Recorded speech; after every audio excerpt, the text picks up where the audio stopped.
إن الحمد لله تعالى نحمده ونستعينه ونستغفره ونعوذ بالله من شرور أنفسنا ومن سيئات أعمالنا. من يهدي الله فلا مضل له ومن يضلل فلا هادي له. وأشهد أن لا إله إلا الله وحده لا شريك له وأشهد أن محمدًا عبده ورسوله صلی اللہ علیہ وعلى آلہ وصحبہ اجمعین. اما بعد. برادران اسلام، آج اس نشست میں اللہ جل وعلا کی توفیق سے ہمارے درس کا عنوان ہے حصول برکت کے لیے ایک بہترین دعا.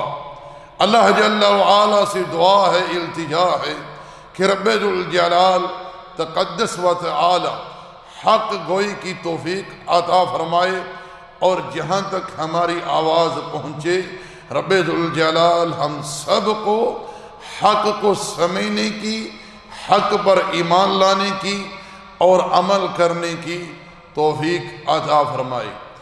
سیدہ ام سلمہ رضی اللہ تعالی عنہ بیان کرتی ہیں کہ نبی محترم صلی اللہ علیہ وسلم ہر صبح فجر کی نماز کے بعد اللہ جل وعلا سے ان تین چیزوں کا سوال کیا کرتے تھے. اللہم انی اسألک علما نافعا وعملا متقبلا ورزقا طیبا.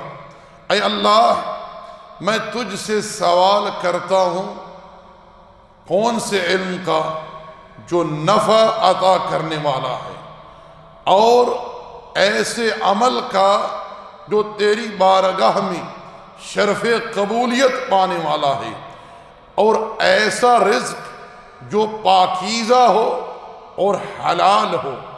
طیب بمانا پاکیزہ. میرے بھائی، میرے دوستو، آئیے اس عظیم دعا کی شرح کی طرف. سب سے پہلے آپ نبی محترم صلی اللہ علیہ وسلم کے اسلوب پر غور کریں کہ اللہ کے پیغمبر علیہ السلام اللہ جل وعلا کے حکم پر عمل کرتے ہوئے کیسے اپنے رب کو مخاطب کرتے ہیں، کیسے اپنے رب سے سوال کرتے ہیں. اللہ جل وعلا نے قرآن کریم میں کیا ارشاد فرمایا؟ وَلِلَّهِ الْأَسْمَاءُ الْحُسْنَى فَادْعُوهُ بِهَا. اللہ کے پیارے پیارے خوبصورت نام ہیں، تم ان ناموں کے ذریعے اللہ کو پکارو. اللہ جل وعلا کے تمام نام حسنہ ہیں، پیارے ہیں، بابرکت ہیں. رب ذوالجلال نے ان اسماء کے ذریعے ہمیں پکارنے کا، دعا کرنے کا حکم دیا ہے. نبی محترم صلی اللہ علیہ وسلم رب ذوالجلال سے سوال کرتے ہیں اللہ جل وعلا کی بابرکت نام اللہ کے ذریعے، جو رب ذوالجلال کا ذاتی نام ہے. اللہ بمانا الہ یعنی معبود. رب ذوالجلال تقدس و تعالی اس کائنات کا معبود ہے، محمود ہے جل وعلا، اور اس کا یہ حکم ہے وَقَالَ رَبُّكُمْ اُدْعُونِ أَسْتَجِبْ لَكُمْ. اور تمہارا رب کہتا ہے مجھے پکارو میں قبول کروں گا. نبی علیہ السلام اپنے رب سے سوال کر رہے ہیں. یاد رکھیں اللہ جل وعلا نے قرآن کریم میں ہمیں اس بات کا حکم دیا ہے لَقَدْ كَانَ لَكُمْ فِي رَسُولِ اللَّهِ أُسْوَةٌ حَسَنَةٌ. تمہارے لیے ہمارے رسول کے اسوے میں بہترین نمونہ ہے. یہاں ہمارے لیے نمونہ کیا ہے؟ اللہ کے پیغمبر کے اسوے میں کہ اللہ کے پیغمبر اپنے قول اور فعل کے ذریعے امت کو یہ تعلیم دے رہے ہیں کہ جس چیز کا بھی سوال کرنا ہے اللہ سے کرو. نبی علیہ السلام خود اللہ سے سوال کر رہے ہیں. اللہم انی اسألک، اے اللہ میں تجھ سے سوال کرتا ہوں. یہاں رب ذوالجلال تقدس و تعالی کے کمال غنا کا بیان ہے کہ رب ذوالجلال ہر شے سے غنی ہے، الصمد ہے، بے نیاز ہے، اللہ کسی کا محتاج نہیں، ساری خلق اللہ کی محتاج ہے۔ رب ذوالجلال تقدس و تعالی نے کیا ارشاد فرمایا، یا ایہا الناس انتم الفقراء الی اللہ، اے لوگو تم سب کے سب اللہ کے در کے بھکاری ہو، واللہ هو الغنی الحمید، اللہ غنی ہے، ہر شے سے غنی ہے جل وعلا تقدس و تعالی، اور ہر قسم کی تعریف جو ہے وہ اللہ جل وعلا ہی کے لیے لائق ہے تقدس و تعالی کے لیے۔ نبی علیہ السلام امام الانبیاء سید ولد آدم رب ذوالجلال کی بارگاہ میں تذلل، عاجزی، انکساری اختیار کرتے ہوئے کیا کہتے ہیں رب کی بارگاہ میں، اللہم انی اسألک علما نافع، اے اللہ میں تجھ سے سوال کرتا ہوں کس چیز کا؟ ایسے علم کا جو نفع عطا کرنے والا ہے۔ میرے بھائیو، میرے دوستو، آپ لوگ نبی علیہ السلام کے حسن ادب پر غور کریں۔ آپ علیہ السلام اللہ جل وعلا سے سوال کر رہے ہیں، اللہ رب العالمین مانگ رہے ہیں جل وعلا سے، اور آپ علیہ السلام نے کون سا وقت اللہ جل وعلا سے یہ تین چیزیں طلب کرنے کے لیے اختیار کیا؟ صبح کا وقت جو بڑا بابرکت وقت ہے، جس وقت لوگ رزق کی تلاش کے لیے ادھر ادھر نکلتے ہیں۔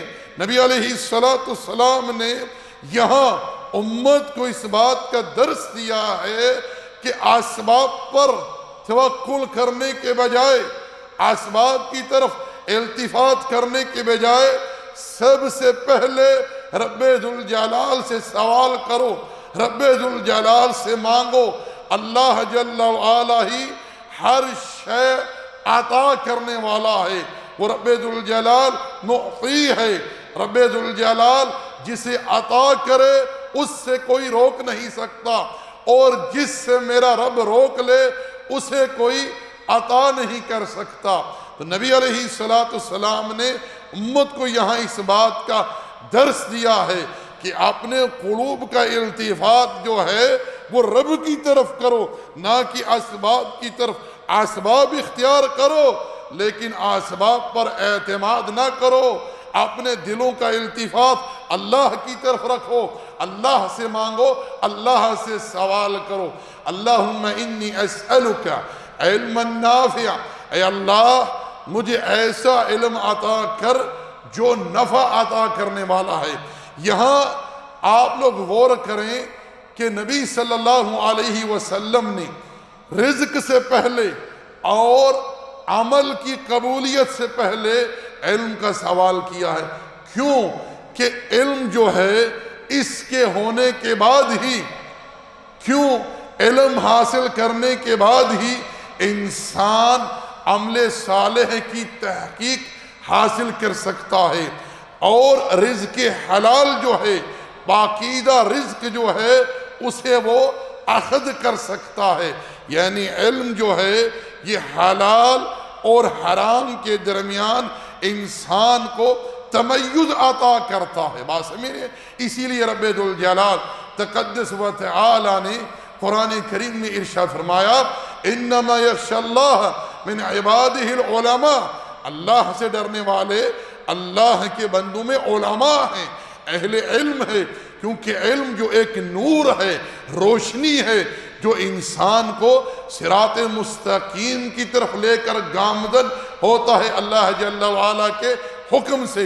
نبی محترم صلی اللہ علیہ وسلم کو اللہ نے قرآن میں اس چیز کے مانگنے کا، سوال کرنے کا حکم دیا ہے۔ ارشاد فرمایا وَقُلْ رَبِّ زِدْنِ عِلْمًا، اے اللہ میرے علم میں اضافہ فرما۔ اللہ اکبر۔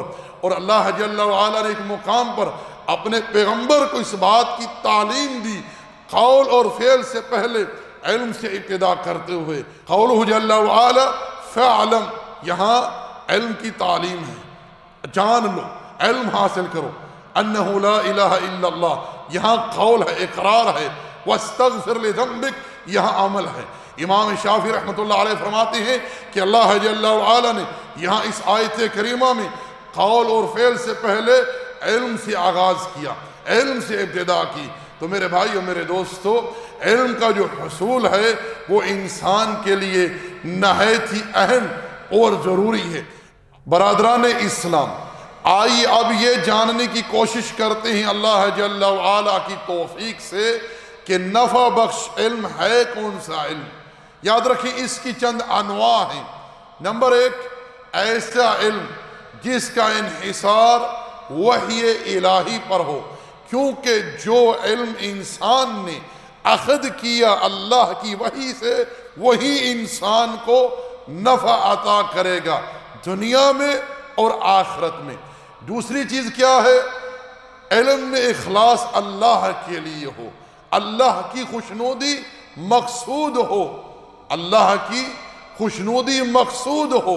یاد رکھیں، اگر علم میں اللہ جل وعلا کے لیے اخلاص نہ ہوا تو یہ چیز انسان کے جہنم میں جانے کا سبب بن سکتی ہے، جیسا کہ حدیث ابو ہریرہ رضی اللہ تعالی عنہ سے یہ بات ثابت ہے کہ جس انسان کو سب سے پہلے جہنم رسید کیا جائے گا وہ ایک عالم ہوگا جس نے علم حاصل کیا فقط شہرت کے لیے، نہ کہ اللہ تعالیٰ کی خوشنودی کے لیے۔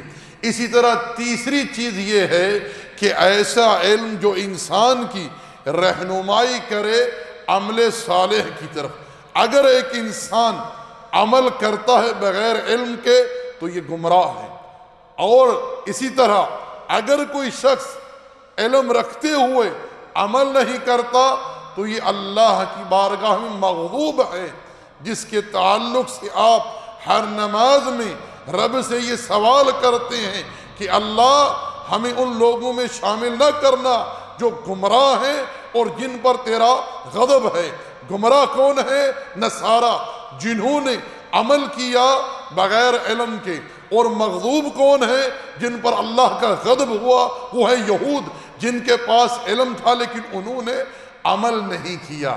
اس لیے میرے بھائی، میرے دوستو، علم جو ہے وہ انسان کی عمل صالح کی طرف رہنمائی کرے، وہی علم انسان کے لیے نفع بخش ہے۔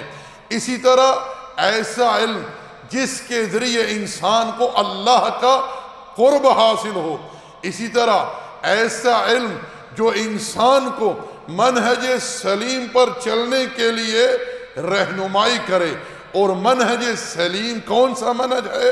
ہمارے سلف کا منہج، صحابہ کرام کا منہج، تابعین کا منہج۔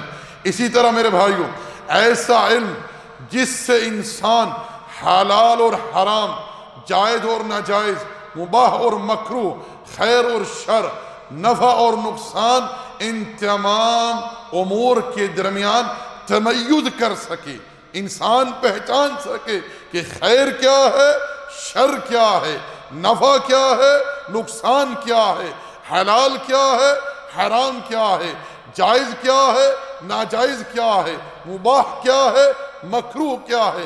یہ کب انسان کو تمیز حاصل ہوگا؟